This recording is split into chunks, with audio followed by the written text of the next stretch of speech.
Nasira ang net kay Kellan Chongson. Na-delay nga ang game dahil dyan. Showtime pa si Adrian Nocom. Pinatikim ng sahig sa heading. Sobrang ganda ng laban, parehong ayaw patalo ng both teams. Do or die quarterfinals matchup sa pagitan ng Rain or Shine Elasto Painters at Converge Fiber Xers. Ang mananalo nga dito ay siya ang papasok sa semifinals. Maganda nga itong simula ng Rain or Shine sa pagsisimula ng first quarter, kung saan nagkaroon nga sila lang 6-0 start, pero agad nga nagkaroon ng sagot ang Converge. Eto, gandang galaw ni Alex Stockton para ma-split ang depensa ng dalawang Ross defender sa fast break para sa kanyang 2-point basket. Nakapag-generate nga ng 10 ora ng Converge halfway mark. Step up nga dyan coming off the bench si Shawnee Winston na naging agresibo sa pag-atake sa basket. Bahagya ngang nagkaroon ng 7-point lead ang Fiber Xers sa naging 3-pointer ni Kevin Racal sa 3-minute mark. Naging pamatay sunog naman nga itong tres ni Kellan Chongson para pigilan ang paglayo ng Converge sa game na ito. Nagbigay nga yun ng spark sa opensa ng Ross sa late minutes, kung saan nakuha na nga nila ang kalamangan after ng naging tres at the buzzer ni Anton Asistio. Kaya lamang na nga ng isang puntos ang Rain or Shine after ng first frame sa score na 22-21. Second quarter ay tuluyan na nga nag-swing ang momentum sa Rain or Shine. Nagpaparamdam na nga sa kanilang opensa ang naging best player noong game 2 na si Adrian Nocom na nagkaroon ng 6 early points. Humang time pa sa harap ng depensa ni Stockton sa transition.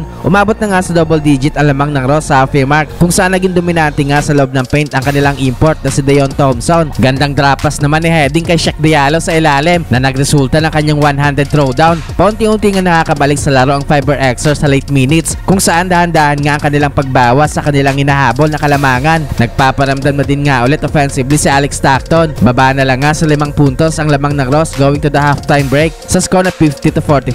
Third quarter ay still in control pa rin nga ang Ross sa early minutes, pero hindi nga nagkakalayo ang lamang nila sa Converge. Another highlight play para kay Stockton sa kanyang pag-drive sa basket. Nalito nga dyan ang depensa ng Elasto Painters, pero binawian naman nga siya sa kabila ni Santillan, kung saan inikutan lang nga siya sa low block for the easy 2 points. Entering the halfway mark ay eto na nga ang Converge. Tuluyan na nga nilang naitabla ang score sa 7-minute mark. Naging agresibo nga sa ilalim si Justin Baltasar na nagkaroon ng back-to-back basket. Nakuha na nga ng Fiber Xers ang kalamangan matapos ang naging basket ni Balti. Nasa Converge na nga ang momentum sa late minutes, kung saan nakuha na rin nga ni Jordan Heading ang kanyang first 3-pointer sa game na ito. Tumataas na nga ang intensity this game. Kahit pumito na nga ang referee ay ayaw paawat ang mga players at ayaw bumitaw sa bola. Nagkaroon nga ng small run ng Ross papatapos ang quarter. Big 3-point shot para kay Adrian Nocom sa late seconds para bawiin ang kalamangan sa Converge after ng third frame sa score na 80-77. Fourth quarter ay biglang uminit nga sa labas si Bo Belga na nagkaroon ng 2 straight 3-pointers. Nagsimula nga yan ang run para sa Rain or Shine sa early minutes. Pakitang gilas na din nga ulit itong si Adrian Nocom sa kanyang mga highlight plays, at sa isang iglap nga ay balik sa double digit ang lamang ng Ross. Na-maintain nga ng Elasto Painters ang kanilang lamang sa midway mark.